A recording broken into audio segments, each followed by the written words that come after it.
அனைவருக்கும் வணக்கம் நண்பர்களே. இந்த ஆண்டுக்கான டிஎன்பிசி நோட்டிஃபிகேஷன் இன்றைக்கி ஒன்று வெளியாக இருக்குது. அது என்ன போஸ்டிங் அப்படின்னு பார்த்தீங்கன்னாக்கா, combined technical service examination. Qualification பார்த்தீங்கன்னா 10th 12th ஐடிஐ டிப்ளமா. டோட்டலாக எவ்வளோ போஸ்டிங் அப்படின்னாக்கா 861. ஸோ இதை பற்றி அந்த வீடியோவில் டீட்டெயிலாக பார்க்க போகிறோம். இன்றைக்கி வெளியே வந்துருக்கக்கூடிய டிஎன்பிசி எக்ஸாம் என்னென்ன பார்க்க போகிறோம் அப்படின்னாக்கா, இதுக்கான எஜுகேஷன் குவாலிஃபிகேஷன் டோட்டலாக எவ்வளோ போஸ்ட்டு, அதுக்கப்புறம் பார்த்தீங்கன்னா என்னென்ன கேட்டகரியில் என்னென்ன டிபார்ட்மெண்ட் வைஸாக எவ்வளோ போஸ்ட் இருக்குது, இதுக்கான அப்ளிகேஷன் டேட் எப்போ ஸ்டார்ட் ஆகி எப்போ முடியுது, அதுக்கப்புறம் பார்த்தீங்கன்னாக்கா எக்ஸாம் டேட் எப்போ, எக்ஸாம் பேட்டர்ன் எப்படி, இது ஆன்லைனில் எப்படி அப்ளை பண்ணுறது. ஸோ அதுக்கான ஃபுல் டீட்டெயில் தான் நம்ம இந்த வீடியோவில் பார்க்க போகிறோம். அதுக்கு முன்னாடி நம்ம சேனலை இது வரைக்கும் யாராவது சப்ஸ்கிரைப் பண்ணாமல் இருந்தீங்க அப்படின்னாக்கா மறக்காமல் சப்ஸ்கிரைப் பண்ணிங்க. சரி, நோட்டிஃபிகேஷன் பார்த்துலாம். நோட்டிஃபிகேஷன் டேட் பார்த்தீங்கன்னாக்கா இன்றைக்கி 13/8/2024 combined technical service examination. Category பார்த்தீங்கன்னாக்கா டிப்ளமா அண்ட் ஐடிஐ லெவல். முதல்ல ஃபஸ்ட்டு இம்பார்ட்டன்ட் இன்ஸ்ட்ரக்ஷன் பார்த்துடலாம். என்ன அப்படின்னாக்கா டெட்லைன் என்ன டேட் அப்படின்னாக்கா, நோட்டிஃபிகேஷன் டேட் பார்த்தீங்கன்னா 13/8/2024. நம்ம இது ஆன்லைனில் அப்ளை பண்ணணும். டிஎன்பிசி நமக்கு தெரியும், டிஎன்பிசி எக்ஸாம் அப்படின்னாலே இந்த ஒன் டைம் ரிஜிஸ்ட்ரேஷன், அதுக்கப்புறம் அதுக்கு ஒரு ஐடி பாஸ்வேர்ட் இருக்கும். அதை யூஸ் பண்ணி நம்ம இந்த பர்டிகுலர் நோட்டிஃபிகேஷனுக்கான அப்ளிகேஷன் நம்ம ஆன்லைனில் அப்ளை பண்ணணும். அதுக்கான டேட் பார்த்தீங்கன்னா 11/9 லாஸ்ட், அதாவது இன்றைக்கி நோட்டிஃபிகேஷன்.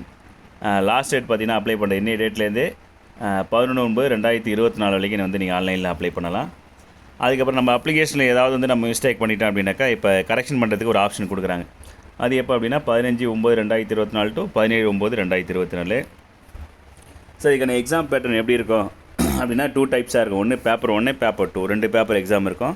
ஒன்று வந்து பார்த்திங்கன்னா அதாவது தமிழ் லாங்குவேஜ் எலிஜிபிலிட்டி டெஸ்ட்டு, அதுக்கப்புறம் வந்து ஆப்டிடியூடு. இன்னொன்று பேப்பர் 2 பார்த்திங்கன்னா சப்ஜெக்ட் பேப்பர். இதுக்கான டேட் எப்போ அப்படின்னு பார்த்தீங்கன்னாக்கா, டேட் ஆஃப் எக்ஸாம் பார்த்தீங்கன்னா 9/11/2024, அதாவது நவம்பர் மாதம் 9ஆம் தேதி ஃபோர்நூன் செஷன் 9 to 12 அந்த டேட் அந்த டைமில் ஃபஸ்ட் பேப்பர் நடக்கும். அது பேப்பர் 1 பார்த்தீங்கன்னாக்கா Tamil eligibility test plus general studies and aptitude mental ability test அப்படின்னு சொல்லுவாங்க. அது ஜிகே வித் தமிழ் சிம்பிளாக சொல்ல போனாங்க. பேப்பர் 2 பார்த்தீங்கன்னா அவங்களுடைய மேஜர், அவங்க டிப்ளமோலையோ இல்லை ஐடிஐலையோ என்ன பிரான்ச் எடுத்துருக்காங்களோ அந்த பர்டிகுலர் பிரான்ச் வந்து அவங்களுக்கு கொடுத்துருக்குறான் ஒரு செலக்டடு மேஜர். டிப்ளமோ கேண்டிடேட் வந்து agriculture, architect, automobile, civil engineering, electrical, diploma என்னென்ன பிரான்ச் இருக்கோ அந்த பிரான்ச்சுக்கு ஏற்ற மாதிரி போஸ்டிங் இருக்குது. ஸோ அந்த எக்ஸாம் பார்த்திங்கன்னா 11/11/2024 to 14/11/2024 அந்த வேரியஸ் டேட்டில் நடக்கும்.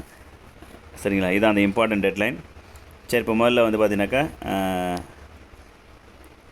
அந்த போஸ்டிங் டீட்டெயிலில் பார்த்துடலாம். டோட்டலாக பார்த்தீங்கன்னாக்கா 861 போஸ்டிங். என்னென்ன கேட்டகரியில் போஸ்டிங் இருக்குது அப்படின்னாக்கா வேக்கன்சி பார்த்துடலாம். போஸ்ட் நேம் அண்ட் வேக்கன்சி அதை பற்றி டீட்டெயிலாக பார்த்துடலாம். இப்போ ஃபஸ்ட்டு பார்த்தீங்கன்னா அசிஸ்டன்ட் டெஸ்டர் அப்படின்னு சொல்லுவோம். என்ன டிபார்ட்மெண்ட் இருக்குது அப்படின்னா இண்டஸ்ட்ரீஸ் அண்ட் காமர்ஸ், அதில் பார்த்தீங்கன்னா ஒரு 2 வேக்கன்சி. அதுக்கப்புறம் assistant training officer, stenography English, அதில் ஒரு 3 வேக்கன்சி. அப்புறம் கேட்டகரி வைஸாக அதை டிஸ்ட்ரிபியூட் பண்ணி போட்டிருக்காங்க கம்யூனல் வைஸாக. இல்லை அதிகமாக பார்த்தீங்கன்னா இந்த மோட்டார் வெஹிக்கிள் இன்ஸ்பெக்டர் கிரேடு 2. சரிங்களா, அங்கே பாருங்கள் 4th போஸ்ட் நேம் பார்த்தீங்கன்னா மோட்டார் வெஹிக்கிள் இன்ஸ்பெக்டர் கிரேட் 2.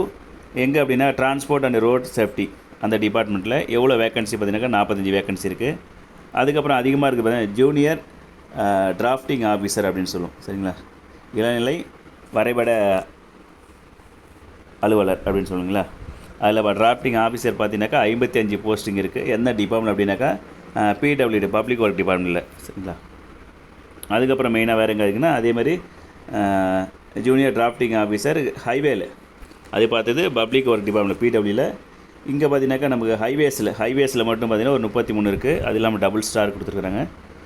நெக்ஸ்ட்டாக Hindu religious and charitable endowment, அதில் பார்த்தீங்கன்னாக்கா ஒரு 39 வேக்கன்சி இருக்குது. இப்போ ஜூனியர் டிராஃப்டிங் ஆஃபீஸர் பார்த்திங்கன்னா நிறைய வேக்கன்சி அதிலே அதிகமாக இருக்கிறது, ஒரு 150 வேக்கன்சி கிட்ட இருக்குது. அப்புறம் நெக்ஸ்ட்டாக பார்த்தீங்கன்னாக்கா டெக்னிக்கல் அசிஸ்டண்ட்டு சர்வேயர் பார்த்திங்கன்னா தமிழ்நாடு ஹவுசிங் போர்டு, அதில் டோட்டலாக ஒரு 15 சர்வேயர் போஸ்டிங் வேக்கன்சி இருக்குது. அப்புறம் டெக்னிக்கல் அசிஸ்டண்ட் ஒரு 10 போஸ்டிங் இருக்குது. அப்புறம் அசிஸ்டண்ட் அக்ரிகல்ச்சரல் ஆஃபீஸர், சரிங்களா, அசிஸ்டண்ட் அக்ரிகல்ச்சரல் ஆஃபீஸர், அதில் அக்ரிகல்ச்சர் டிபார்ட்மெண்ட்டில் 25 வேக்கன்சி இருக்குது. இதில் பார்த்தீங்கன்னாக்கா அடுத்து நெக்ஸ்ட்டாக பார்த்தீங்கன்னாக்கா சூப்பர்வைசர், டெக்னிக்கல் அசிஸ்டண்ட்டு, இந்த மாதிரி கேட்டகரி வைஸாக நிறைய போஸ்டிங் இருக்குது, நோட்டிஃபிகேஷன் இருக்குது. பார்த்துங்க, மெயினாக பார்க்க வேண்டியது பார்த்தீங்கன்னாக்கா இந்த ஐடிஐ ட்ரேடர் இருந்துச்சுனாக்கா அந்த technician, lab technician, electrical, electronics, அதுக்கப்புறம் பார்த்தீங்கன்னாக்கா அந்த ஆட்டோமொபைல் அதெல்லாம் நிறைய வேக்கன்சி இருக்குது. அப்புறம் ஆப்ரேட்டிங் சிஸ்டம் அதுலேயும் இருக்குது. அப்புறம் டெக்னீஷியனில் பார்த்தீங்கன்னா ரெஃப்ரிஜரேஷன், அதுக்கப்புறம் வெல்டரிங், அப்புறம் டிராஃப்ட்மேன் அதில் தான் பார்த்தீங்கன்னா டிஸ்ட்ரிக் வைஸாக தெளிவாக வேகன்சி கொடுக்குறாங்க. டிராஃப்ட்மேனில் இதில் அப்படின்னாக்கா சர்வேர் அண்ட் லேண்ட் ரெக்கார்ட்ஸ் இந்த டிபார்ட்மெண்ட்டில் பார்த்தீங்கன்னாக்கா ஒரு டிஸ்ட்ரிக் வைஸாக அரியலூர், சென்னை, அதுக்கப்புறம் கோயம்புத்தூரில் 11 வேகன்சி, அதுமாதிரி திண்டுக்கல், ஈரோடு, டோட்டலாக பார்த்தீங்கன்னா எல்லா டிஸ்ட்ரிக் வைஸாக எவ்வளோ வேகன்சின்னு கொடுத்துருக்காங்க. டிராஃப்ட்மேனுக்கே கிட்டத்தட்ட பார்த்தீங்கன்னாக்கா ஒரு 100-150 வேகன்சி இருக்கும். சரிங்களா? ஸோ டோட்டலாக எவ்வளோ வேகன்சி அப்படின்னாக்கா ஓவரால் இந்த combined technical service examination total vacancy பார்த்திங்கன்னா 861. சரிங்களா?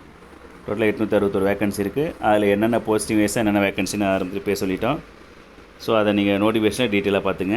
நெக்ஸ்ட்டாக வந்து இதுக்கான ஏஜ் லிமிட் என்னென்னு பார்த்துடலாம். ஏஜ் லிமிட் நார்மலாக பார்த்தீங்கன்னாக்கா மினிமம் ஏஜ் லிமிட் பார்த்தீங்கன்னாக்கா 18, மேக்ஸிமம் வந்து அந்த போஸ்ட்டோட நேமை பொறுத்து வேரியஸ் ஆகும் அப்படின்னு சொல்லியிருக்கிறாங்க. ஒரு சில போஸ்ட்டுக்கு பார்த்தீங்கன்னாக்கா மினிமம் ஏஜ் லிமிட் 21 அப்படின்னு வச்சுருக்காங்க. ஒரு சில போஸ்ட்டுக்கு பார்த்தீங்கன்னாக்கா 18. மேக்ஸிமம் ஏஜ் லிமிட் பார்த்தீங்கன்னாக்கா அந்த போஸ்டிங் கேட்டகரியை பொறுத்து அது மாறுபடும். இங்கே ஷெட்யூல் அதாவது ஒரு ஷெட்யூல் மாதிரி போட்டு கொடுத்துருக்காங்க பாருங்கள். இப்போ இந்த மோட்டார் வெஹிக்கிள் இன்ஸ்பெக்டர் கிரேடு 2 அதுக்கு பார்த்தீங்கன்னாக்கா மினிமம் வந்து நமக்கு அங்கேயே பார்த்துட்டோம் 18-21, மேக்ஸிமம் பார்த்தீங்கன்னாக்கா 34 ஷுட் நாட் ஹேவ் கம்ப்ளீட்டட் அப்படின்னு கொடுத்துருக்காங்க. இது யாருக்கு அப்படின்னா candidate not belonging SC, SCA, ST அதாவது ஓசி கேண்டிடேட் மட்டும். அப்போ இந்த பாக்ஸில் இருக்கிறது ஃபுல்லாக ஓசி கேண்டிடேட். ஸோ ஓசியை தவிர்த்து அதர் தென் ஓசி அதாவது BC, BCM, MBC, DCSC, SCA, SC, ST இவங்களுக்கு பார்த்தீங்கன்னாக்கா ஒரு சில போஸ்ட்டுக்கு வந்து நோ மேக்ஸிமம் ஏஜ் லிமிட் கொடுத்துருக்காங்க. சரிங்களா? கொடுத்துருக்காங்க. அசிஸ்டன்ட் டெஸ்டர் இதுக்கு வந்து நோ மேக்ஸிமம் ஏஜ் லிமிட்டு. அப்புறம் அசிஸ்டன்ட் ட்ரைனிங் ஆஃபீஸர் அதுக்கு வந்து no maximum age. Motor vehicle inspector அதுக்கு நோ மேக்ஸிமம் ஏஜ் லிமிட் சொல்லுவோம். அப்போ நம்ம 60 வரைக்கும் நம்ம அப்ளை பண்ணலாம். இந்த ஒரு சில கேட்டகரிக்கு இதுலேயும் வந்து நோ மேக்ஸிமம் ஏஜ் லிமிட் கொடுத்துருக்காங்க. அப்போ ஓசி கேண்டிடேட் மட்டும்தான் பார்த்தீங்கன்னாக்கா மேக்ஸிமம் ஏஜ் லிமிட் இருக்குது. மற்ற கேட்டகரிக்கு பார்த்தீங்கன்னா BC, MBC, BCM, SCA, SC, ST அந்த கேட்டகரிலாம் பார்த்தீங்கன்னாக்கா மேக்ஸிமம் ஏஜ் லிமிட் இல்லை. பட் மினிமம் பார்த்தீங்கன்னா 18-21 அது அந்த போஸ்ட்டை பொறுத்து சேஞ்ச் ஆகும். இதுதான் பார்த்தீங்கன்னா அந்த ஏஜ் லிமிட்டு.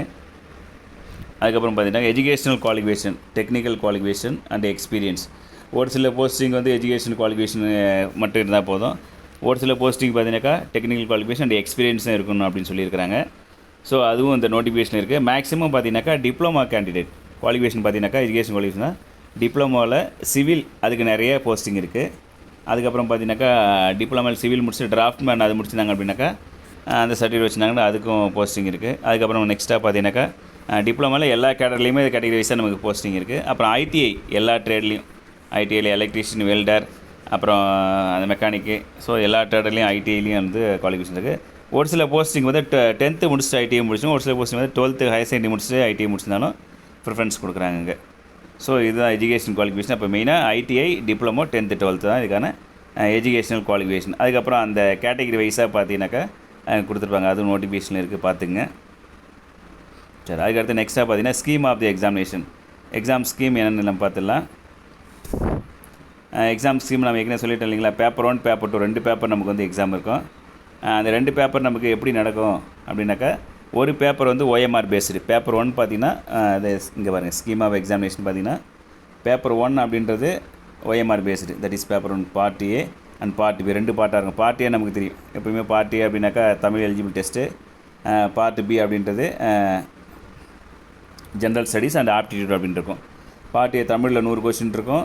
பார்ட் Bயில் பார்த்தீங்கன்னா ஜென்ரல் ஸ்டடீஸ் ஜிகேவில் 75 கொஸ்டினும் 25 ஆப்டிடியூட்லேயும் இருக்கும். 2 சேர்த்து 150 சார் 100 கொஸ்டின். ஒரு கொஸ்டின் 1.5 150 மார்க் 300 மார்க்கு. இந்த 300 மார்க்கில் தமிழில் நம்ம வந்து 60 மார்க் நம்ம எடுத்து குவாலிஃபைட் ஆகணும். அதுக்கப்புறம் நெக்ஸ்ட்டாக பார்த்தீங்கன்னாக்கா பார்ட் Bயில் நம்ம மினிமம் குவாலிஃபிகேஷன் மாதிரி 135.